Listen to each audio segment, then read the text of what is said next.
Quiero compartir con ustedes, alumnos de Ciudadanía, Participación y Representación de la UACM, una reseña que hice de este libro, Contra las elecciones, cómo salvar a la democracia, de un autor belga, David Van Rysburg. Este es un libro que apareció en 2017 y yo publiqué la reseña en 2018 en la revista Metapolítica. Le puse de título a la reseña Rediseñar la democracia. Como un inequívoco síntoma de nuestra época, abundan entre las novedades bibliográficas de la teoría política los títulos que intentan comprender y explicar los acontecimientos políticos que hoy nos sorprenden y desubican tan dramáticamente. Hechos como el Brexit, el escandaloso triunfo de Donald Trump a la presidencia de Estados Unidos, o el movimiento secesionista de Cataluña, son solamente tres de los más recientes sucesos. La lista puede ampliarse considerablemente. Sucesos que nos abren, con una vivencia tan aguda como pocas, un horizonte de inestabilidad e incertidumbre sobre el presente inmediato y el futuro de nuestras sociedades. Abundan, pues, los diagnósticos sobre las causas que hacen fallar a las instituciones de las democracias, incluso de aquellas más longevas y consolidadas. Análisis que describen el vaciamiento y agotamiento de las mismas y que explican cómo ello provoca, por un lado, la apatía y el desencanto ciudadano, y por otra, el resurgimiento de las identidades intransigentes que alimentan a los sentimientos de xenofobia y racismo. Tales diagnósticos que describen esta metamorfosis de la realidad social tienen, no obstante, dos características. Uno, no terminan de ser concluyentes, y dos, acometen con una doble falta de imaginación y atrevimiento la parte necesaria de acompañar tales diagnósticos con propuestas de solución.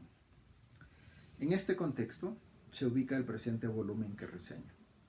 Con un título claramente provocador y controversial, David Van Rysburg destaca con su obra, al no entramparse en estos dos talones de Aquiles de los estudios sobre el tema.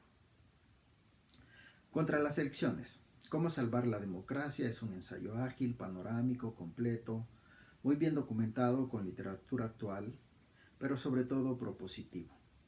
Controversialmente propositivo, sin duda, pero al mismo tiempo muy convincente o al menos especialmente estimulante para la reflexión. Adelanto rápidamente el argumento de este autor. El mecanismo electoral, uno de los pilares institucionales por excelencia de la democracia representativa, exhibe un claro declive en su desempeño. Por tanto, debe ser ajustado, obviamente no sustituido, ¿verdad? Ese ajuste, y aquí la parte controvertida de la propuesta, podría realizarse rescatando o recuperando un viejo mecanismo democrático, el sorteo.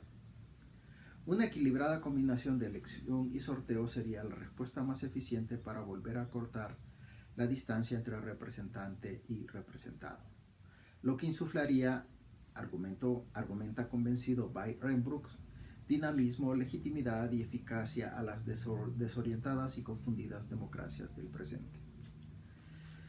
Esa propuesta, que no tiene nada de descabellada, ni de inviable, pero que en efecto podría parecer anacrónica, parte, como ya se ha dicho, del estado del funcionamiento de la democracia hoy. Estado que el autor encapsula con una caracterización, a saber, síndrome de fatiga democrática, así le llama él. Tal síndrome consiste en la crítica combinación de pérdida de legitimidad, ¿no?, por un lado, es decir, los ciudadanos no se sienten representados por las convencionales instituciones democráticas como partidos, parlamentos, etc., y una crisis de eficacia. Estas mismas instituciones exhiben alarmantes dosis de impotencia para ejecutar adecuadamente sus tareas de gobierno. La respuesta convencional hasta ahora a esta situación ha sido la de invocar el incremento de participación política ciudadana en el espacio público. A ello se le ha llamado democratizar a la democracia, es decir, el buscar fortalecer a la democracia buscando nuevas formas de participación. Y en muchas experiencias en contextos diversos, tal llamado ha generado no solo expectativas, sino resultados positivos.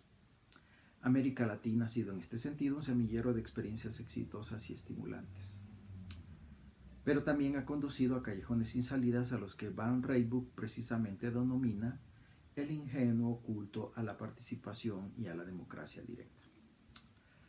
Por ejemplo, él cita: el movimiento Occupy Wall Street, entre otros, constituye para este autor un ejemplo paradigmático de experiencias insensatas y estratégicamente desacertadas de movilización y participación ciudadana, al incurrir en sus ejercicios asamblearios populares de un infantil antiparlamentarismo. Cito: lo que llama la atención al analizar detalladamente el movimiento Occupy Wall Street y el de los indignados, sostiene Van Riebeeck, es su intenso antiparlamentarismo. Los occupiers y los indignados necesitan adjetivos para definir la democracia nueva, profunda, horizontal, directa, participativa, orientada al consenso, en suma, democracia verdadera. Para ellos, los parlamentos y los partidos están caducos. Ante el conflicto proponen consenso, ante los votos, reflexión, ante la gesticulación teatral, escucha respetuosa.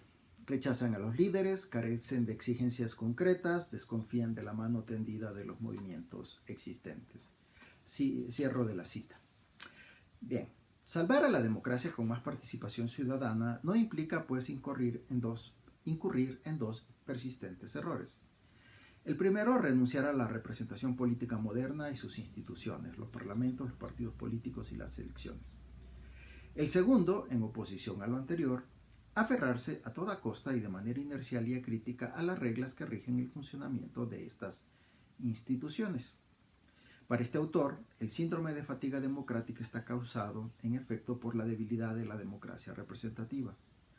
Curar o corregir esta debilidad exige volver a analizar a fondo la idea de representación. La representación política requiere, y de hecho ha experimentado ya muchos esfuerzos por reforzarla. Ajustes y nuevas reglas del juego pugnan por devolverle su antiguo esplendor. Por ejemplo, impedir a los funcionarios que combinen con su cargo público otros cargos privados. Obligarlos a que den a conocer sus ingresos y sus patrimonios. Hacer que los partidos sean transparentes en sus finanzas, que cumplan requisitos más estrictos para sus subvenciones y hacer públicos sus archivos, nuevos distritos electorales, nuevos distritos de sistemas de voto, etc. Pero todo ello es aún insuficiente. El meollo de la cuestión radica, en opinión del autor, en el excesivo peso que se le otorga al mecanismo electoral, así como a su absolutización fundamentalista. Cito: las palabras elecciones y democracia se han convertido en sinónimo para casi todo el mundo, afirma Van Riebeeck. Estamos convencidos de que el único modo de lograr la representación es a través de las urnas. Nos hemos convertido en fundamentalistas electorales. Este fundamentalismo consiste en creer de manera inamovible que la democracia sin elecciones es impensable. Consiste en creer que las elecciones son la condición necesaria y fundamental para poder hablar de democracia. Cierro de la cita. Lo cierto es que en nuestros días, en diferentes contextos y de diferentes maneras, las elecciones han experimentado un declive en su desempeño democrático. En efecto, de las elecciones, tal y como dictan los manuales de ciencia política, se espera que cumplan 5 funciones democráticas esenciales. A, de representación, es decir, designar representantes. B, de legitimación de las instituciones y de los gobiernos. C, de control, de control y rendición de cuentas, en donde la reelección es un mecanismo para tal fin. D, de producción de ciudadanía, la igualdad formal para todos, Y F, de animación de la deliberación política pública en asambleas electorales. En este sentido, es innegable que en los últimos 2 siglos las elecciones han funcionado razonablemente bien. Sin embargo, los contextos sociohistóricos de nuestro tiempo han cambiado. Los contextos sociohistóricos de nuestro tiempo han cambiado de manera acelerada y, al igual que los partidos políticos, las elecciones también han ido dejando de lado el cumplimiento de algunas de estas funciones tradicionales. Con ello, las elecciones han ido perdiendo capacidad de representación. Por otra parte, en condiciones de inestabilidad política o de estados frágiles, las elecciones pueden provocar toda clase de sucesos inesperados y contraproducentes. Entre ellos, detonar en lugar de evitar episodios de violencia social. Weirenbruch es en este punto muy radical. Él sostiene que en nuestros tiempos las elecciones son algo primitivo y una democracia que se reduzca a ellas está condenada a existirse. Entonces, ¿de dónde surge esta especie de epifanía que revela la potencia democrática de un mecanismo como el sorteo? ¿Cómo puede explicarse la seguridad de Van Reybrouck para proponer el injerto de este mecanismo en el diseño institucional de la democracia representativa moderna? Por supuesto, esto no es ningún misterio. El libro más importante que he leído para este ensayo fue Los principios del gobierno representativo de Bernard Manin, declara el autor. Ahí encuentra la inspiración, fundamentación y justificación de su propuesta. Como sabemos, esa importante obra de Manin constituyó en su momento la revelación que permitió hacer llegar a un público más amplio, es decir, más allá de los eruditos en historia de la Grecia antigua, la estructura institucional de la clásica democracia ateniense. Manin obligó a generaciones de politólogos a recordar y reconocer que la democracia directa ateniense, siendo una democracia de asamblea, poseía un diseño institucional con reglas muy estrictas que posibilitaban la división y jerarquización del trabajo gubernativo. Era este, en efecto, un diseño institucional sostenido sobre el mecanismo del sorteo, pero que no eliminaba por completo el recurso a la elección. Esto es, si bien el acceso a las magistraturas, así le llamaban a los cargos públicos gubernamentales los antiguos griegos, si bien el acceso a las magistraturas era por sorteo y por periodos breves, valga recalcar, no era una regla universal, admitía excepciones. De hecho, el acceso a las magistraturas decisivas, aquellas que involucraban la gestión de los asuntos militares y financieros, no era por sorteo sino por elección, y estas, a diferencia de las mayorías de las instituciones atenienses, donde la rotación del cargo era imprescindible, la reelección era una práctica común. Después de todo, la democracia ateniense no escapó a la existencia de tendencias oligárquicas en su interior, así como una suerte de profesionalización de la actividad política. El mecanismo democrático por excelencia, nos recordó exitosamente Manin, es el sorteo, no la elección. La elección es claramente un mecanismo aristocrático elitista. ¿Por qué entonces asociamos de forma tan entusiasta la elección a la democracia?, se pregunta en su momento este autor. Muy simple, por la diferencia entre la estructura de la mentalidad clásica y la mentalidad moderna. Para el griego, el azar involucra la voluntad de la divinidad. Para el moderno, la elección garantiza un principio de legitimidad. Yo participo en la decisión de quien me gobierna. Este último actúa con legitimidad en virtud de que yo le autoricé por medio de la elección a hacerlo. Queda claro por lo demás que la representación moderna en sus orígenes es un diseño institucional impregnado de un inocultable sesgo demofóbico. Por ello, no deja de ser interesantísimo ese largo, laberinto y azaroso periplo de la representación moderna, como en su momento explicó Hannah Pitkin, que en su desembocadura, cito, vino a significar representación popular, guardando estrecha relación con la idea de autogobierno, con el derecho que cada hombre tiene a decir lo que piensa, y así es como llegó a encarnarse en nuestras instituciones. En conclusión, ¿por qué debería ser controversial en nuestros días el proponer la reactualización del mecanismo de elección por sorteo para renovar la participación política ciudadana en el espacio público? Si las sociedades contemporáneas son sistemas complejos en número y en mecanismos de articulación de la voluntad general, ¿por qué no ser imaginativos a la hora de volver protagónico y capacidad de agencia al ciudadano, es decir, al representado?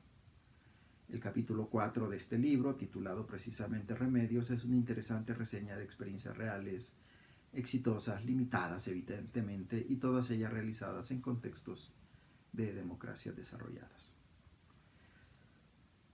De cómo es posible implementar este mecanismo de elección por sorteo y revitalizar de esta manera nuestra agotada democracia representativa. En fin, la propuesta pues está servida a la discusión, al debate, a la implementación. Gracias.